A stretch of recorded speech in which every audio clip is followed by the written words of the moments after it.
ኮሚሽነር የሚባል ጥፋት የፈጸመ ማረሚያ ቤት ኃላፊ ጥፋት የፈጸመ ማረሚያ ቤቶች ሊያዝ አይችልም ፌደራል ፖሊስ ኮሚሽንን ሊያዝ አይችልም የደህንነት ኃላፊ አሁን ጀነራል አደም አሉ ጀነራል አደም ፌደራል ፖሊስ ኮሚሽንን ማዘዝ አይችሉም ማድረግ የሚችሉት የተጠና ጥናት አለ እዚህ አካባቢ የሆነ እንቅስቃሴ አለ እርምጃ መውሰድ አለብን ተብሎ ከታመነ ጠቅላይ ሚኒስትሩ ካመኑበት የጋራ ግብረ ኃይል አለ ብሔራዊ መረጃ ፌደራል ፖሊስ አብረው ያሉበት ማለት ነው ኃይሉን ደግሞ የሚያቀርበው ተተኳሹን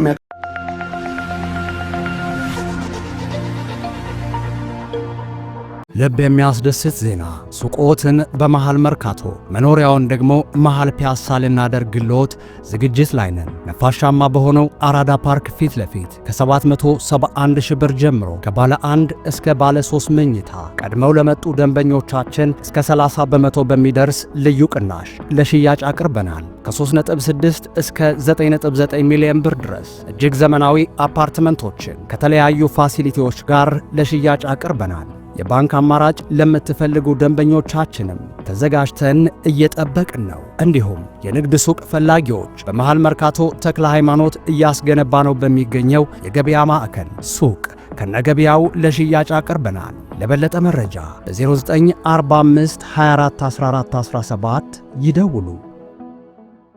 ለባዴ ለቆላቸው መልሶ ማልቀት ወደ ትግራይ ገብቷል ይላሉ። ይሄን እንዴት ያውታል? እውነት ነው ስልታዊ ማፈግፈግ አርጓል አይደለም መልሶ ማጥቃት ለማድረግ ጦርነት እኮ አስመሰላችሁት ጦርነት የተደረገ ጦርነት የለም ህወሓት ትግራይን ያስተዳድራል ትግራይ ክልል የህወሓት የሥራ ኃላፊዎች ለምሳሌ ዶክተር ደብረጽዮን ሊቀመንበሩን እንደተመረጠ የፌደራል ስልጣኑን ለቆ ነው ወደ እንትን የመጣው የክልል አስተዳዳሪ ለመሆን ማለት ነው ውሳኔ ነው እኔም ከፌደራል የነበረኝን ፖዚሽን ለቅቄ ነው ክልል ማገልገል አለበት ተብዬ ተወስኖ የመጣሁት ይሄ ከአብይ በፊት ይሄ እንትን ያለው ስለዚህ እዚህ ውስጥ ሆነን ትግራይ ማስተዳደር አለበት ፌደራል ውስጥ እኮ ሚኒስትሮች ያለው አለ አሁንም ቢሆን መልሶ ምንድነው መልሶ ማጥቃት ለማድረግ መቼስ የራሺ ሰው ዛት ጥልሽ መልሶ ማጥቃት የሚባል ነገር አይኖርም የሚባል ነገር አይደለም ይሄ አብዛኛው ይደጋገማል እንደ አድቨርታይዚንግ ህግ አንድ ነገር ደጋግመሽ ባልሽው ቁጥር ሳታስቢው ይሁን ውሸት እንደሆነ የሚያቆም ሰውዬ የሚያምንበት ጊዜ ይፈጠራል ልክ እንደማስታወቂያ ማለት ነው ስንደጋግመው እውነት ይመስለናል እንጂ ነገር ግን የክልሉ ፕሬዝዳንት ዶክተር ደብረጽዮን ጦርነት ላይ ነን ብለዋል ባለፈው እርሶ ጦርነት ላይ አይደለንም ይሉኛል ነው ጦርነት አድርገን አላፈገፈግንም ነው ጦርነት ላይ ነን አሁንም ነገር ሲያለው ጦርነቱ ግን ጦርነቱ ከአድሃሪ አስተሳሰብ ጋር ነው ጦርነት ያለ እያንዳንዱ ኢትዮጵያ ውስጥ የተፈጠረችን ችግር ከትግራይ ከህወሓት ጋር የሚያያይዝ ኋላ ቀር አስተሳሰብ ጋር ነው ጦርነታችን አሁንም ቢሆን ፌደራል ስርዓቱን አፈርሳለሁ አሳያችኋለሁ እያለ በየሰፈሩ ከሚፎክር ትምክህተኛ ጋር ነው ጦርነታችን ይሄ ነው ይሄ ጦርነት እኮ ስርዓት ለማፍረስ የሚደረግ ጦርነት ነው ጸረ ጠቅላይ ሚኒስትር አብይ የሚደረግ ጦርነት ነው ጸረ ኢትዮጵያ የሚደረግ ጦርነት ነው ጦርነት ላይ ነው ማለት እውነታውን መግለጽ ነው እንጂ ከአዲስ አበባ ጋር ጦርነት ያደረግን ነው ማለት አይደለም ጦርነት ማድረግ ለክልሎች የተፈቀደ ነው ወይ ለፌደራል መንግስቱ ብቻ የተተው አይደለም ወይ ጦርነት ላይ ነን አለ እንጂ ጦርነት ለመዋጋት ይሄ ጦርነት ላይ ነን ማለት ኤክስፕሬሽን እኮ ነው እዚህ ላይ ለመንጠላጠል ብዙ የሚያስፈልግ አይመስለኝም ትግራይን አንበረክካለሁ ህወሓትን አንበረክካለሁ የሚል ሁሉም አድሃሪ ተሰባስቧል ነው እነዚህን አድሃሪያን ለምሳሌ ዶክተር አብይ ከሚሰጡት ሊደርሺፕ ጋር ሆነን እንዋጋቸዋለን ጦርነቱን እኛ ብቻችንን የምናደርገው ጦርነት አይደለም አዴፓ ውስጥ ያሉ ተራማጆች ጋር ሆነን እንዋጋዋለን ይሄን አድሃሪ አስተሳሰብ ኦዴፓ ውስጥ ያሉ ፕሮግሬሲቭስ ጋር ጓዶቻችን ጋር ሆነን ይሄን ኋላ ቀር አስተሳሰብ እንዋጋዋለን ነው እያልን ያለ ነው ጦርነት ላይ ነን ማለት ህዝባችንን ለማንበርከክ የሚደረግ ከሩቅም ከቅርብም በርካታ እንቅስቃሴ አለ እዚህ ላይ ክላሪቲ መኖር መቻል አለበት ስለዚህ አስተሳሰብ ጦርነት ነው እንጂ ነፍጥ አንስተን ምንዋጋውን ኃይል ነፍጥ አንስተን መዋጋት ካለብን ፌደራል ስርዓቱ ፈርሷል ማለት ነው ራሳችንን ለመከላከል በዛ ደረጃ ከተገደድን ፌደራል ስርዓቱ እንዳይፈርስ ነው እየታገልን ያለ ነው ፌደራል ስርዓቱ ተጠናክሮ እንዲወጣ ነው ይሄ የተጀመረው ለውጥ እንቅስቃሴ በደንብ ተጠናክሮ እንዲወጣ ነው የኛ ፍላጎት የትግራይን ህዝብ ነፍጥ አንግበህ ከነዚህ አድሃሪያን ራስን አድን ወደሚል ጥሪ አይደለም የገባን ያለው የክልል ባለስልጣናቱ ከፌደራል መንግስቱ ጋር ወንጀለኞችን አሳልፎ እየሰጠ ነው በመስማማት እየተባላችሁ ነው። እውነት ነው ውሸት ነው ይሄ ነገር? በዚህ ወንጀለኞች ብለው የሚታመኑበትን ሰዎች መጠየቅ አሁን እዚህ ላይ መጠየቅ ያለባቸው ብለን የምናምናቸው ፖለቲካል ዲሲዥን ተወስዶ መጠየቅ ያለባቸው የሚባሉ የክልሉ መንግስት በህጋዊ መንገድ ፖለቲካል ዓላማ ለሌለው ተግባር ክስ ይመሰረትባቸዋል በተባሉ ሰዎች ላይ ኢን ፕሪንሲፕል ተቃውሞ የለንም ብቻ ሳይሆን የምንተባበርበት እድል ሰፊ ነው። እዚህ ጋር ክልሉ ገዢ ፓርቲው ህዝቡም የሚያነሳው ግን ለፖለቲካ ፍጆታ ሲባል ማንኛውንም ችግር ከአንድ ፓርቲና ከአመራሩ ጋር ለማጣበቅ የሚደረግ ጥረት ግን አንአክሰፕተብል ነው። ይህንን ነው የማንቀበለው። ወንጀል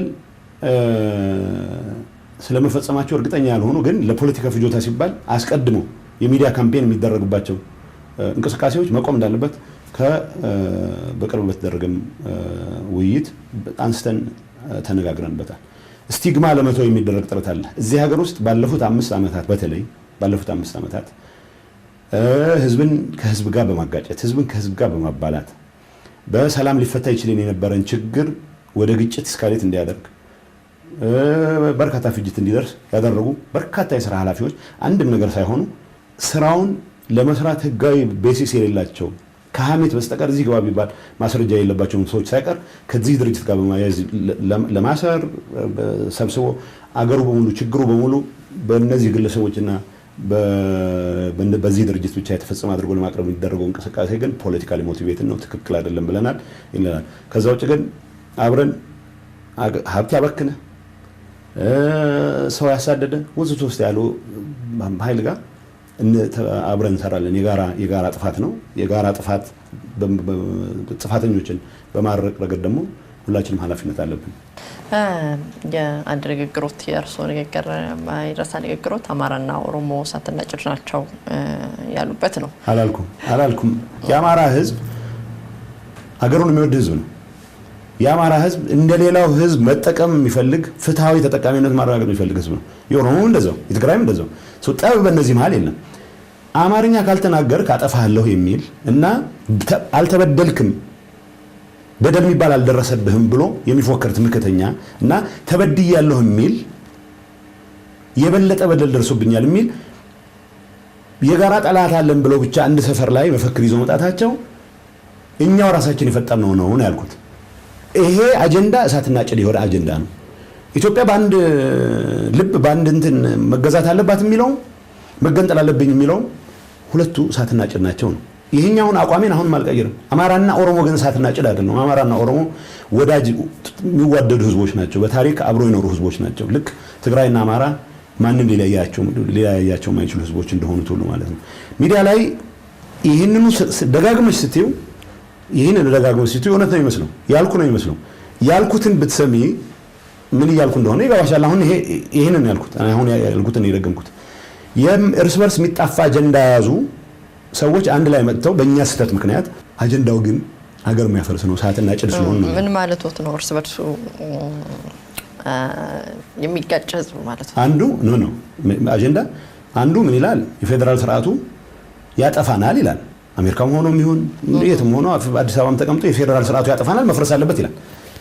ሌላኛው ደግሞ የፌደራል ስርዓቱ ሙሉ በሙሉ ስላልተተገበረ አደጋ ላይ ወድቀና ይላል። ሁለቱ እንዴት አንድ መድረክ ላይ አንድ አቋም ይዘው ሊያንጸባርቁ ይችላሉ? ስለ ይሄንን ስለሚያራምደው ኤሊት ነው ያወራሁት። የአማራ የሚል የለው፣ የኦሮሞ የሚል የለው። ሰው ግን በራሱ ጊዜ አይደለም በኢህአዴግ ጥፋትም ጭምር ኢህአዴግ ደጋግሞ በደንብ አርቲክሌት ስለማደርገውም ጭምር ትምክህትን ለአማራነት ጥበትን ለኦሮሞነት ሰጥቶ ጨርሷል። የራሳችንም ስህተት ነው ያልኩት። ይህንን የተዛባ ትርጉም የፈጠነው ራሳችንን በዛች መድረክ ላይ ፋና ላይ ነው ውይይት እጅን እያወራችሁ ነበር። ሁሌ የሚደጋግሙት ሰው ነው ይመስለኛል። ሙሉን 10 ደቂቃ መስማት አይጠበቅብሽም። 1 ደቂቃ ኤክስተንድ ብታደርጊ እሱን ነው የማወራው። አጀንዳ እርስ በርስ የሚጣፋ አጀንዳ። አንደኛው ፌደራል ስርዓት እንዲፈርስ ይፈልጋል፣ አንደኛው ደግሞ ኖ ይህ ስርዓት አላገለገለኝ ወይ መገንጠል አለብኝ ወዘተ ይላል። ሁለቱ የሚጣፋ አጀንዳ ነው።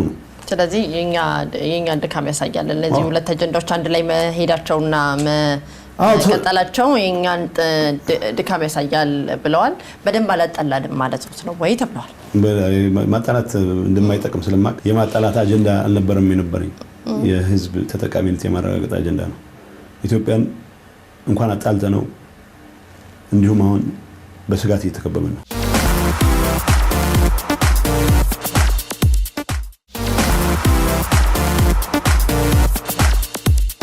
በኢህአዴግ ዘመን ላይ እንግዲህ ብዙዎቻችን እንደምናስታውሰው እርሶም ሊያስታውሱት ይችላሉ። ህወሓት አድራጊ በነበረበት ጊዜ ላይ ወይም ኢህአዴግ ብለን ቁጠራው ሰብአዊ መብት ጥሰቶች ተፈጽመዋል። በኢትዮጵያ ይህ ነው የማይባል ግፍ በሰው ልጆች ላይ ደርሷል። ህይወት ጠፍቷል፣ አካል ጎሏል፣ ብዙዎች የስነ ልቦና ጉዳት ደርሶባቸዋል፣ የአእምሮ ጉዳት። ለዚህ ሁሉ ጥፋት መቼ ነው ይቅርታ የምትጠይቁት ብሎ ሰው ይጠብቃቸዋል። ኢህአዴግ ጀምሯል እኮ ዶክተር አብይ ኢህአዴግን ይቅርታ ሚሽን ስፒርሄድ ነው እያደረገ ያለው። ዶክተር አብይ ወደ ስልጣን ከመምጣቱ በፊት የኢህአዴግ ግምገማ በግልጽ እኮ ይህንን ነው የሚያስቀምጠው። ይሄ አሁን አዲስ የመጣ ነገር አይደለም። ህዝባችንን ሰብአዊ መብት ጥሰት እንዳደረጉ እንደተደረገ በመንግስቶት በኢህአዴግ ጊዜ ሴቶች እንደተደፈሩ አካለ ጎደሎች እንደሆኑ በእስር ቤት ማሰቃያ እንደነበረ ያምናሉ። ዝርዝር ጉዳይ ውስጥ የኢትዮጵያ ሰብአዊ መብት ኮሚሽን ከ3 ዓመት በፊት ያወጣው ሪፖርት ላይ እንደዚህ አይነት ድርጊቶች ምልክቶች እንደተፈጸሙ እኔ አሁን ዝርዝር ይሄ ራምፓንትን በዚህ ደረጃ በዚህ ቁጥር በሚለው ደረጃ አይደለም። በዚህ ላይ ተስማምተን በራሳችን ጥፋት የመልካም አስተዳደር ችግር በመፍጠራችን ምክንያት ሰዎች ያለባቸውን የኑሮ ጥያቄ ለመመለስ ባለመቻላችን ምክንያት በተደረጉ ሰልፎች ጭምር በሺዎች የሚቆጠሩ ሰዎች አላግባብ አስረን ከህዝባችን ጋር ተራርቀናል። ስለዚህ እነዚህን ፈተን ከህዝብ ጋር እንታረቅ የሚል ውሳኔ ታህሳስ ላይ ነው የተወሰነው። በዚህ ደረጃ ነው ኮንፍሮንት ማድረግ ያለብን የፈጠርነውን ችግር። ይሄ አሁን ልዩነት ያለው እንዴት ነው ምንዘጋ? ይሄንን ነው ሲንግል አውት አድርገሽ ለምሳሌ አስሮ የማያውቅ ሰው አስሮ ሊያውቅ የማይችል በህግ ስልጣን የሌለው ሰው እሱን ያደረገው ተብሎ የማሰር ስልጣኑን ኤክሰርሳይዝ ያደረገው ሰውዬ ወይም የሱን ያዘዘውን አለቃ ነፃ የምታደርጊበት የእርቅ ሂደት ከሆነ አደገኛ ነው የሚሆነው። ለዛ ነው ይህን ነገር ኮምፕሬሄንሲቭ በሆነ ደረጃ ህዝባችን ጋር ሙሉ በሙሉ መታረቅ በሚያስችለን ደረጃ we have to come clean። ማንኛውም ሰው ከዚህ ነፃ ነው ሊል የሚችል ይሄ ነገር እኮ የዶክተር አብይ ይቅርታ እንደሆነ ነው የሚታሰበው። ብዙ ሰው እርሶም ያውቃሉ የሰብአዊ መብት ጥሰት አሸባሪዎች ነን ብለው በቀጥታ በፓርላማ እንደተናገሩ ከኛ በላይ አሸባሪ የለም እንዳሉ የሚያስታውሱት ነው። ብዙዎቹ ኢትዮጵያውያን ያስታውሱታል። ነገር ግን ይቅርታውን ቢሆን እንደ ኢህአዴግ ሳይሆን እንደ ዶክተር አብይ ነው የተወሰደው። እርሶ በግሎ ይቅርታ ይጠይቃሉ? ይሄንን ህዝቡ በደንብ አለማገልገሌ ካልሆነ በስተቀር እኔ በግሌ የፈጸምኩት የሰብአዊ መብት ጥሰት የለም። በወጉ ማሳደግ ሲገባኝ ምናልባት በወጉ ያላሳደግኳት ልጅ ልትኖረኝ ትችላለች እንጂ በግሌ እንትን ወስድበት ግን እንደ ኢህአዴግ የሚመራኝ ነው። መግለጫ አሁንም ከጻፉት ውስጥ አንዱ ስለነበርኩ ዶክተር አብይ ከመጣታቸው በፊት በዚህ ክብደት ነው ህዝባችንን ይቅር ማለት አለብን የሚል እምነት የነበረኝ ያለኝም። ዶክተር አብይ ይህንን የበለጠ አርቲኩሌት ስላደረጉት ያው ጠቅላይ ሚኒስትራችንም ስለሆኑ ከእሳቸው ጋር መያያዙ የሚገርምም አይደለም፣ ተገቢም ቢሆን ተገቢም ነው የሚል እምነት አለ። ግን ኢህአዴግ በዚህ ደረጃ we have to come clean ብሎ ኦልሬዲ ታህሳስ ላይ ወስኖ የነበረ መሆኑን ደግሞ በዚህ አጋጣሚ መግለጽ ፈልጋለሁ። ይቅርታ ልጠይቁ ነበር እናንተ መግለጫችን እኮ ይቅርታ ነው። ይፈተሽ ሁሉም ቦታ ህዝብና ህዝብን ያባሉ አሉ። በየቦታው ዘር ለይተው ጥቃት ያደረሱ አሉ፣ ቶርቸር ያደርጓሉ። ምን ያሉ ይህ ሁሉ ይዘርዘርና እንዳንመለስበት አድርገን ይህን ምዕራፍ እንዝጋው ብለን ተስማምተን ይወጣ ነው። ለምሳሌ አሁን ክሬዲት የመውሰድ ጉዳይ አይደለም። ሰዎች እስር ምናምን ሲሉ እስረኛ መፍታት ሲሉ ብዙ ጊዜ የሚመጣላቸው ጠቅላይ ሚኒስትር ኃይለማርያም ፈረንጅ ስማቸውን የሚያውቃቸውን ሰዎች መፍታት ላይ ነበር ትኩረት የሚያደርጉት። ጌም ቼንጀር ነው የሚሉት። ጌም ቼንጀር ነው የሚባለው። ግን በህወሓት አመራሮች በኩል እንዳውም ያኔ ቃል በቃል ስለማስታወስ ኦን ሪከርድ ስለሆነ አይ እዚህ ላይ ከምንረባረብ ዋናው በራሳችን የተሳሳተ ስራ ምክንያት አስመረረ ነው ሰልፍ አስወጥተ ነው ድንጋይ እንዲወረወር አድርገ ነው። ግን በሺዎች የሚቆጠር በ10 ሺዎች የሚቆጠር ወጣት አስረናል። ስለዚህ ይህንን ማሲቭ በሆነ መልኩ ፈተን ህዝባችን ጋር እንታረቅ የሚል ሐሳብ የቀረበው ህዳር እና ታህሳስ ነበር። አሁን ለማለት የፈለጉት ክሬዲት የመሻማት ጉዳይ አይደለም። እንደ ኢህአዴግን ያጠፋ ነው we have to come clean እንደ ኢህአዴግ ብለን ወስነን ነበር ነው የምልሽ። ይሄንን ፍለሽ የእንትኑን ሂደት እንትን እንዲኖረው ስጋ እንዲለብስ በማድረግ ላይ ወደ አመራር ከመጡ ወዲህ በተለይ ጠቅላይ ሚኒስትር አብይ የተሻለውን ያንበሳውን ነው የሚባል ድርሻ ተወጥተዋል ቢባል ብዙ የተጋነነ አይመስለኝም። ለምንድን ነው እንዲህ ጨካኝ የሆናችሁት? በዚህ ልክ ወንዶች ላይ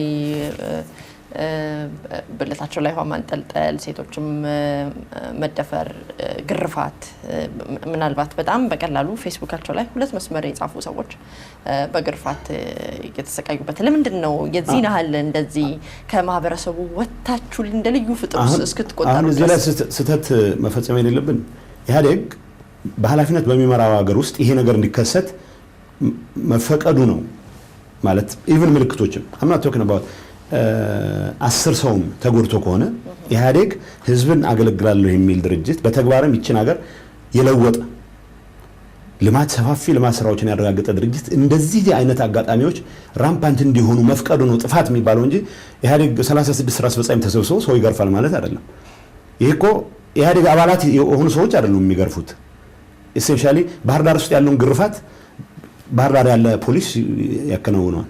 ፖሊሱ ለማን ነው የሚታዘው? ይሄንን ነው አመራር በመስጠት ሂደት ውስጥ እስከለበሰ ድረስ አመራር ፌደራል ልብስ እስከለበሰ ድረስ እኔ ለምሳሌ ወጥቼ ይቅርታ አቶ ጌታቸው እዚህ ጋር አንድ የፌደራል ልብስ የለበሰ ሰው በቦክስ መታ የመታውት መንግስትን ፌደራሉን ብቻ ነው ተብሎ ይታሰብልኝ አይደለም። መንግስትን ሰውየው የሚወክለው ነገር ለምሳሌው እኮ ሲምቦሊክ የሆነውን ነገር አሁን ልናሳንሰው አይገባም። ሰዎች ላይ የደረሰ ስቃይ 10 ስለሆኑ 10 ሺህ ስለሆኑ ልናሳንሰው አይገባም። ለዛ ነው ኃላፊነት በዛ ደረጃ መውሰድ አለብን ብለው እንጂ ኢህአዴጎች ለምን ከሰው ወጣችሁ የሚለው እንትኑን የተሳሳተ ነገር ስለሚሰጠው ነው። ኢህአዴጎች ከሰው ባህል ኢትዮጵያዊ እንዴት ይሄን ይፈጽማል ብለሽ ሊሰማሽ ይገባል። ኢትዮጵያዊም ጭምር ኢህአዴግም ባይሆን ለምንድነው በእኛ ሀገር መደረግ የሌለበት ነገር ተደርጎ ከሆነ ከምንም ነገር ላይ በደል የኢህአዴግ በደል እንደ ሊደርሺፕ በዚህ አጭር ጊዜ ውስጥ መፈጸም ይገባቸው የነበሩ መፈጸም ማይችሉ የሚመስሉ የልማት ስራዎችን ከሰራ እንዴት ዲሞክራሲያችንን ማጥለቅ ላይ አቃተን፣ ባህላችንን መቀየር ላይ መስራት አቃተን የሚሉ ነገሮች ናቸው መነሳት ያለባቸው። ከዛ አንፃር ነው ኃላፊነት ፖለቲካል ኃላፊነት ነው የምንወስደው እንጂ ለሚባሉት አንዳንዶቹ እኔ ለመስማት የሚዘገኑ ጉዳዮች አሉ። የኔ ስጋት ስለነዚህ ብቻ እያወራን ጸጋዎቻችንን መርሳት እንዳንጀምር ነው። ዋናው ነገር በ10 ሰዎችም ላይ ድረስ በ5 ሰዎች በሺህ ሰዎችም ላይ ድረስ በ20 ሺህ እንደዚህ አይነቱ ድርጊት መደረግ አልነበረበትም። ምክንያቱም ከምንም ነገር በላይ ኢህአዴግ ለዜጎች ነጻነት የታገለ ድርጅት ነው። ለህዝቦች ልዕልና የታገለ ድርጅት ነው። ከዚህ ድርጅት የሚጠበቀው እነኚህ ነገሮች በአንድም ሰው ላይ በማይፈጸሙበት ደረጃ መምራት ነበረ። ይሄ በመፈጸሙ እንዳልኩሽ ኃላፊነት እንወስዳለን። ከዚህ ውጭ እኔ ፐርሰናሊ ኃላፊነት ወስዳለሁ፣ አብይ ኃላፊነት ይወስዳል ማለት አይደለም። አብዛኛውን ሰቆቃ ደረሰብን የሚሉት እንግዲህ በደህንነት ተቋሙ ነው ሰዎች የሚያማሩት። ይህ ማለት ደግሞ ዋናው ተጠያቂ አቶ ጌታቸው አሰፋ ናቸው ወደሚለው ያመጣናል። እናንተ ደግሞ የህወሓት የስራ አስፈጻሚ አድርጋችኋቸዋል፣ በቅርቡ መርጣችኋቸዋል። ይህን ስታደርጉ የኢትዮጵያን ህዝብ ምን ታመጣላችሁ ማለታችሁ ነው ወይ? አይደለም። አንደኛ አቶ ጌታቸው ለዚች ሀገር ደህንነት መከበር ረጅም ጊዜ የግል ህይወቱንም ጭምር መስዋዕት አድርጎ ያገለገለ ሰው ነው። ጌታቸው የሚመራው መስሪያ ቤት መረጃ ያቀርባል፣ መረጃ ይሰበስባል። እስር ቤት ሊኖረው አይችልም። ሰዎች ሊያስር ስልጣን የለውም። እርምጃ እንኳን መውሰድ ሲፈለግ ለምሳሌ በዚህ ደረጃ መረጃ ተገኝቷል ሲባል ጠቅላይ ሚኒስትሩ አውቆ ፖሊስ ኮሚሽን በጋራ ሆኖ ነው ኦፕሬሽን የሚካሄደው። አሁን ስለደጋገምነው እንደ አድቨርታይዝመንት ቅድም እንዳልኩሽ ስለደጋገምነው እውነት መሰለ እና የፌደራል መስሪያ ቤቱ ማነው የፌደራል ፖሊስ ልብ የሚያስደስት ዜና ሱቆትን በመሃል መርካቶ መኖሪያውን ደግሞ መሃል ፒያሳ ልናደርግልዎት ዝግጅት ላይ ነን። ነፋሻማ በሆነው አራዳ ፓርክ ፊት ለፊት ከ771 ሺህ ብር ጀምሮ ከባለ 1 እስከ ባለ 3 መኝታ ቀድመው ለመጡ ደንበኞቻችን እስከ 30 በመቶ በሚደርስ ልዩ ቅናሽ ለሽያጭ አቅርበናል። ከ3.6 እስከ 9.9 ሚሊዮን ብር ድረስ እጅግ ዘመናዊ አፓርትመንቶችን ከተለያዩ ፋሲሊቲ ፈላጊዎች ጋር ለሽያጭ አቅርበናል። የባንክ አማራጭ ለምትፈልጉ ደንበኞቻችንም ተዘጋጅተን እየጠበቅን ነው። እንዲሁም የንግድ ሱቅ ፈላጊዎች በመሃል መርካቶ ተክለ ሃይማኖት እያስገነባ ነው በሚገኘው የገበያ ማዕከል ሱቅ ከነገበያው ለሽያጭ አቅርበናል። ለበለጠ መረጃ በ0945 24 14 17 ይደውሉ። ኮሚሽነር የሚባል ጥፋት የፈጸመ ማረሚያ ቤት ኃላፊ ጥፋት የፈጸመ ማረሚያ ቤቶች ሊያዝ አይችልም። ፌደራል ፖሊስ ኮሚሽንን ሊያዝ አይችልም። የደህንነት ኃላፊ አሁን ጀነራል አደም አሉ። ጀነራል አደም ፌደራል ፖሊስ ኮሚሽንን ማዘዝ አይችሉም። ማድረግ የሚችሉት የተጠና ጥናት አለ፣ እዚህ አካባቢ የሆነ እንቅስቃሴ አለ፣ እርምጃ መውሰድ አለብን ተብሎ ከታመነ ጠቅላይ ሚኒስትሩ ካመኑበት የጋራ ግብረ ኃይል አለ፣ ብሔራዊ መረጃ፣ ፌደራል ፖሊስ አብረው ያሉበት ማለት ነው። ኃይሉን ደግሞ የሚያቀርበው ተተኳሹን የሚያቀርበው ፌደራል ፖሊስ ነው። ሶ ኤቭሪ ጥፋት የሌለው ስልጣን በሌለው ስልጣን ላይ ይህን አድርጓል ማለት አንድ ነገር ሆኖ ኤቭሪ ጥፋት ኢቭን ኦፕሬሽኖች ተካሂደውበት ታምኖባቸው ኤቭሪ ጥፋት ግን ለዚህ ሰውዬ ብቻ መስጠት አንደኛ ጠቅላይ ሚኒስትሩ ያላዘዛቸው ኦፕሬሽኖች አይደረጉም። ፌደራል ፖሊስ ኮሚሽን በቀጥታ ኢንቮልቭ ያላደረገባቸው ኦፕሬሽኖች አይደረጉም። በእንደዚህ አይነት ሁኔታ አንድ ሰውዬ ምን ያክል የተለየ ግርማ ሞገስ ቢኖረው ነው እሱ ያቀረባት ብቻ ተቀባይነት ኖሯት ለእንደዚህ ሁሉ ጥፋት ተጠያቂ ሊሆን የሚችለው? ህግንም ግምት ውስጥ እናስገባ። ኃላፊነት መውሰድ ካለብን በሁሉም ደረጃ የነበረ ባለስልጣን በተለይ ጉዳዩን በመፈጸም ማረሚያ ቤቶች ውስጥ ጌታቸው እንደፈለገ ሊፈተፍት አይችልም። ኃላፊዎች አሉት። በፌደራል ፖሊስ ኮሚሽን የሚመራን አርሚ ዲፕሎይ ማድረግ አይችልም። ይሄ መረጃ አለ ብሎ አጥንቶ ያቀርባል። ስለዚህ እርምጃ መውሰድ አለበት ከተባለ በጠቅላይ ሚኒስትሩ ትዕዛዝ የፌደራል ፖሊስ ይሰማራል። የፌደራል ፖሊስን የሚያሰማሩት የፌደራል ፖሊስ ኮሚሽነር ጀነራል ናቸው። የብሔራዊ መረጃ ደህንነት ኃላፊ አይደለም። ሶ ይህንን ዲስአቢዩዝ እናርግ። ስለሚደጋገም እውነት ይመስላል።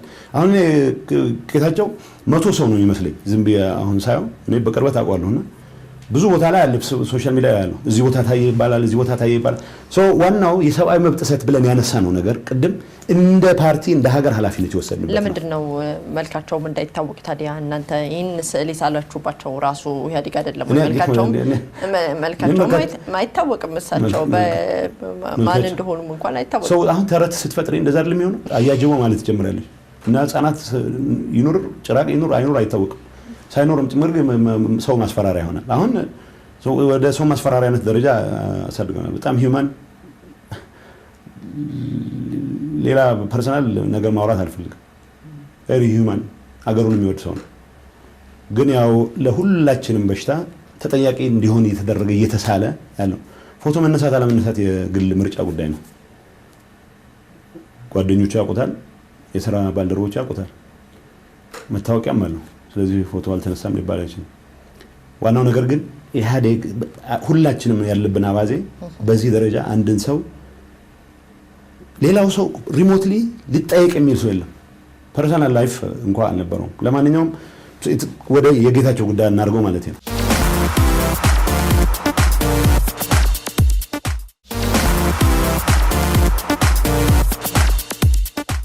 ሰሞኑን ብዙ ሰዎች ከሜቴክ ጋር በተያያዘ ከሰብአዊ መብት ጥሰትም ጋር በተያያዘ ወደ እስር እየገቡ ነው። ትናንትና የሜቴክ ጀነራልም እንደዚሁ በቁጥጥር ስር ውለዋል። እርስዎ ይህን እስር እንዴት ያዩታል?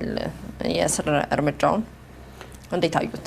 እኔ አንድ ነገር ብቻ ነው መናገር ፈልገው በዚህ ጉዳይ ላይ ፖለቲካሊ ሞቲቬትድ መሆን የለበትም። ያጠፋ ማንኛውም ሰው ተጠያቂ መሆን ይችላል አለበት። እኛ የሜቴክ የመንግስት የልማት ተቋም ነው። ያባከናቸው ነገሮች ካሉ የባከነ ነገር ማንኛውም ያባከነ ተጠያቂ መሆን ይችላል አለበት። የመንግስት ንብረት የዘረፈ ማንም ተጠያቂ መሆን አለበት ማለት የኛ ሌቦች ብለን የምናስቀምጠው ነገር የለንም። እዚህ ለምን ከህወሓት ጋር እንዲያያዝ እንደሚፈልግ አልገባኝም። ስለብዙም በዚህ ጉዳይ ላይ የምሰጠው ነገር የለኝም። ጀነራል ብቻ ነው መስጠት የሚችለው። ጀነራል ነው ደግሞ የምንወስዳቸው እርምጃዎች ፖለቲካሊ ሞቲቬትድ መሆን የለባቸውም። የምንወስዳቸው እርምጃዎች የሚያስተምሩ መሆን ይችላል አለባቸው። የምንወስዳቸው እርምጃዎች የተወሰነን ግሩፕ ሲንግል አውት የሚያደርጉ መሆን መቻል አለባቸው። ሌብነት ውስጥ ዘረፋ ውስጥ የተሳተፈ በሙሉ አካውንትድ ፎር መሆን መቻል አለበት። ሰብአዊ መብት ጥሰት ውስጥ የተሳተፈ በሙሉ በየደረጃው አካውንትድ ፎር መሆን መቻል አለበት። ይሄን ካረግን ኢትዮጵያን የተሻለ ሀገር እናደርጋታለን። አቶ ኢሳያስ በየጊዜው ወደ ኢትዮጵያ ይመላለሳሉ።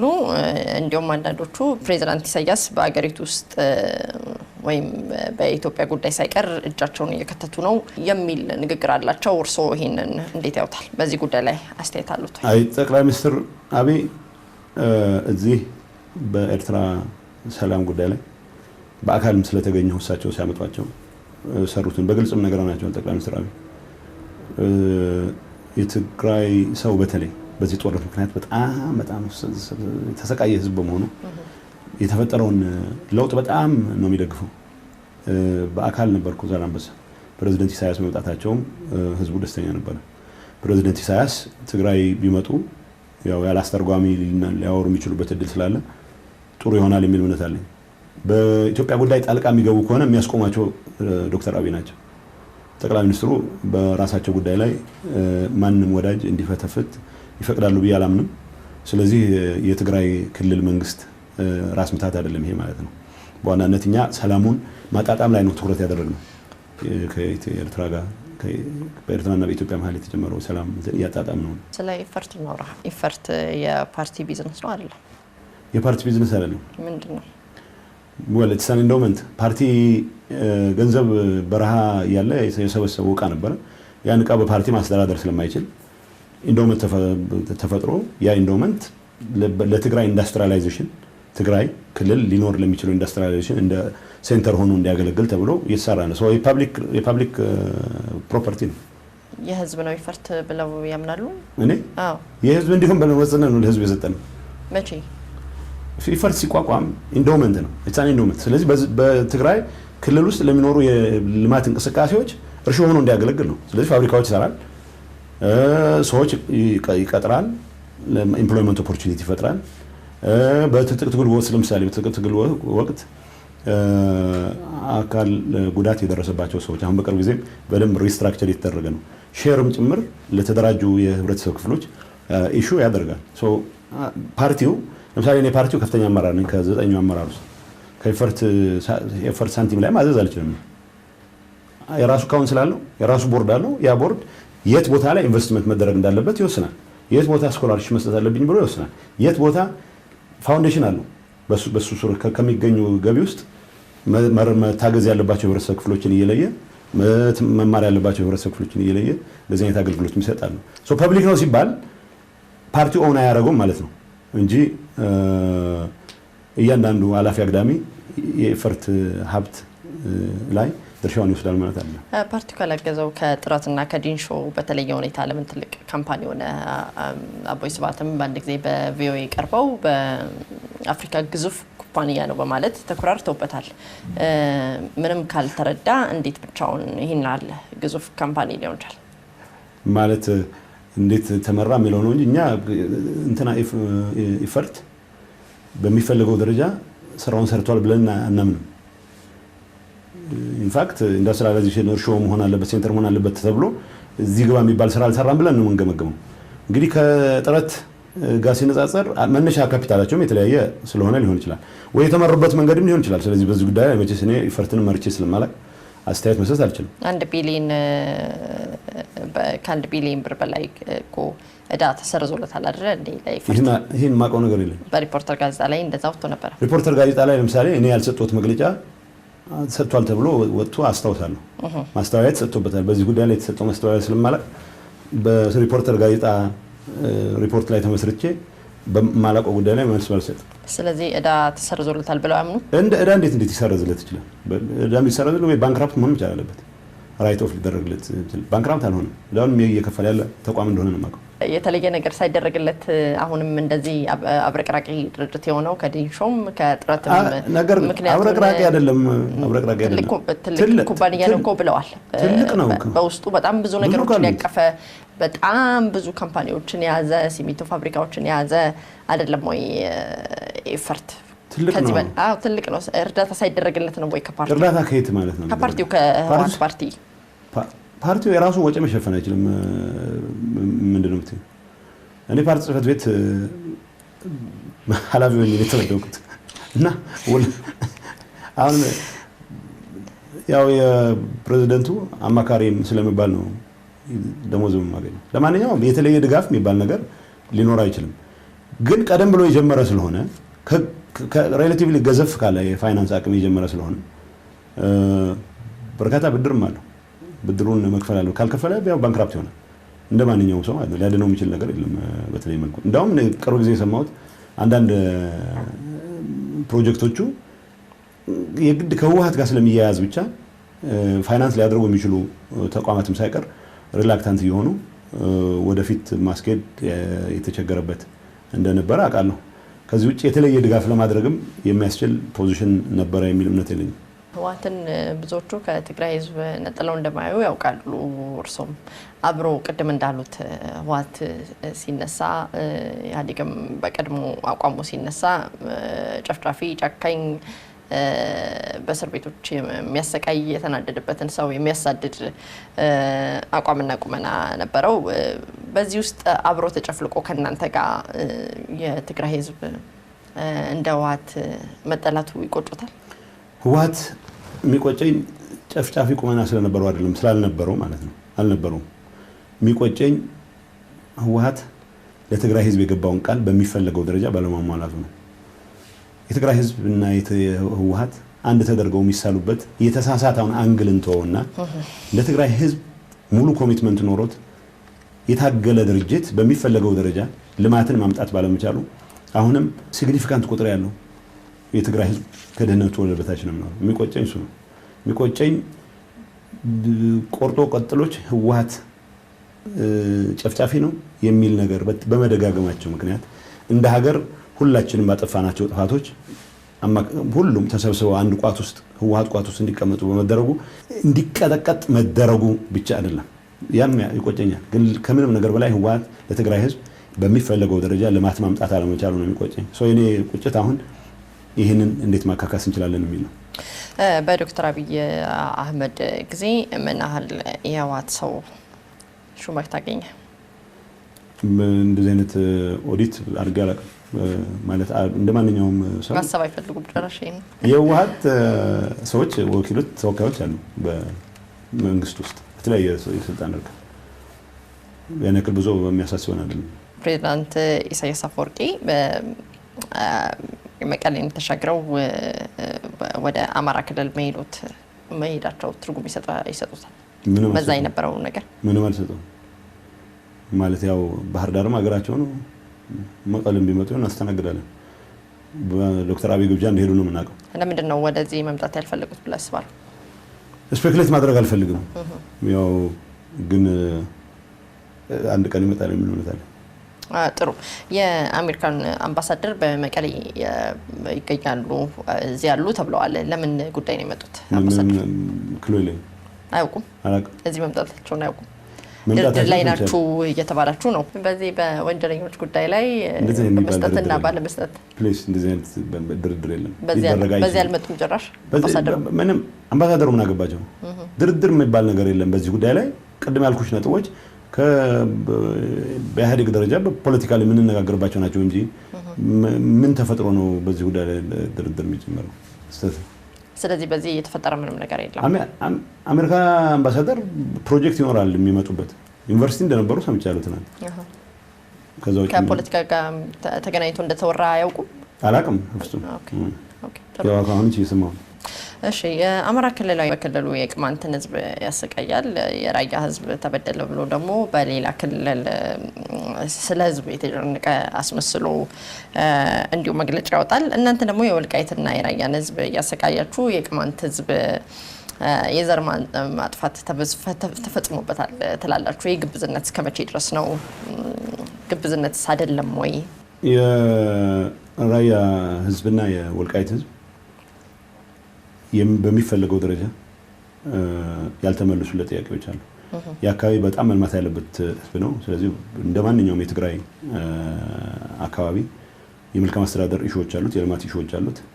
ለየት ባለ መልኩ መልማት ሲገባው ያለማባቸው ሁኔታዎች አሉ። ስለዚህ እንደ ትግራይ መንግስት የራያ ህዝባችንን ሆነ የወልቃይት ህዝባችንን ማንኛውም ጥያቄ ፉሊ አድረስ ለማድረግ የተንቀሳቀሰ ነው። ህዝቡ ከኛ ጋር ነው። ምንም በአጋጣሚ እኔም የራያ ልጅ ነው። ስለዚህ አሰቃይቼ ከሆነ ያው ኃላፊነት ወስዳለሁ። የህዝቡን ችግር ለመፍታት ጥረት እያደረግን ነው በስፋት። ህዝቡ የሚያነሳቸው ጉዳዮች አሉ። የምትሰሚያቸው ሶሻል ሚዲያ የምትሰሚያቸው ጥያቄዎች ግን አይደሉም። ጥያቄዎቹ የተጠቃሚነት ጥያቄዎች ናቸው። አማራ ክልል ውስጥ የቅማንት ብሔረሰብ የቅማንት ማህበረሰብ የአማራ መንግስት አሰቃየው ብለን መግለጫ ወጥተን አናውቅም። እኛ አላወጣንም። ያለን ግምገማ የአማራ መንግስት አሰቃይቶታል በዛ ደረጃ ስላልገመገመ በማንነቱ ምክንያት ግን ማንም ህዝብ መጠቃት የለበትም የሚል እምነት አለን። የአማራ ክልላዊ መንግስት ደግሞ ይህን ችግር መፍታት አለበት በራሱ ጊዜ። እኛ ስለጠየቅነው መግለጫ ስለወጣን መሆን የለበትም። በእኛም ጉዳይ አስተያየት መስጠቱ አይደለም የሚያሳስበን፣ አስተያየት የሰጠበት ካሁን በፊት መንገድ ነው። ልክ እንደ ተለየ ባለቤት አድርጎ መግለጫ ስለወጣ ነው እንጂ የአማራ መንግስት የትግራይ ህዝብ ጉዳይ ቢያሳስበው የትግራይ መንግስት በአማራ ህዝብ ጉዳይ የአማራ ህዝብ ጉዳይ ቢያሳስበው የሚያስገርም አይደለም። አፍተር ኦል አንድ ድርጅት ነው። እሱ አይደለም አሁን ሊያሳስበን የሚገባው የሚደረግበት መንገድ ነው። ግብዝነቱ ብቻ ሳይሆን ለማንኛውም እነኚህ ነገሮች በመቀራረብ የምንፈታቸው ናቸው። የቅማንት ማህበረሰብ መበደል የለበትም። ግን ይህን በደል የማስቆመው እኔ አይደለሁም። ይህን በደል የሚያስቆመው ፈርስት ኤንድ ፎርሞስት የአማራ ክልላዊ መንግስት ነው። ካልሆነ ፌዴራል ስርዓቱ ይህን ጉዳይ መፍታት የሚያስችል አቅም አለው፣ ቢውልት-ኢን ስትራክቸር አለው። ይህም እንዲሆን መፍቀድ የለብንም። መፍቀድ የሌለብን ከምንም ነገር በላይ ለኢትዮጵያ ለፌዴራል ስርዓቱ ትልቅ አደጋ ስለሚሆን ነው። ከዚህ ውጭ አንዱ በሌላው ጉዳይ ጣልቃ እየገባ የማይሆኑ መልእክቶች በተለይ በእኔና የአማራ መንግስት ኃላፊ መካከል ሊኖር በሚችል ፐርሰናል ቁርሾ ምክንያት ህዝብ የሚባላበትን ሁኔታ እየፈጠርን መቀጠል የለብንም። ይሄ ካሁን በፊትም አቋሜ ነው፣ ያሁንም አቋሜ ነው። በህወሓት በኩልም ያለው እውነቴ ነው። በመጨረሻ የሚሉት ነገር ካለ ለእርሶ ልስጥና እኔ በጣም አመሰግናለሁ እንግዳይ ስለሆኑ በድጋሚ አመሰግናለሁ። እኔ ያው እስካሁን ያልኩት የሚበቃ ይመስለኛል። አንድ ነገር ግን ትግራይ በሚመለከት ህወሓት እንደ ፍጥርጥሩ ህወሓት ራሱን መከላከል ይችላል በሚዲያ በምን ትግራይን በሚመለከት ያለውን ኮንፊውዥን በማጥራት ግን ብታግዥ ጥሩ ነው እላለሁ። ዞር በይና ሰው የሚወድ ህዝብ ነው፣ ሰው የሚያከብር ህዝብ ነው። ይህን ካልኩ በቂ ነው። አመሰግናለሁ። እሺ ተመልካቾቼ ፕሮግራሚን በዚህ ጨርሻለሁ። የቃለ መጠይቅ የተላለፈላችሁ ከመቀሌ ነው። የምገኘው መቀሌ ነው።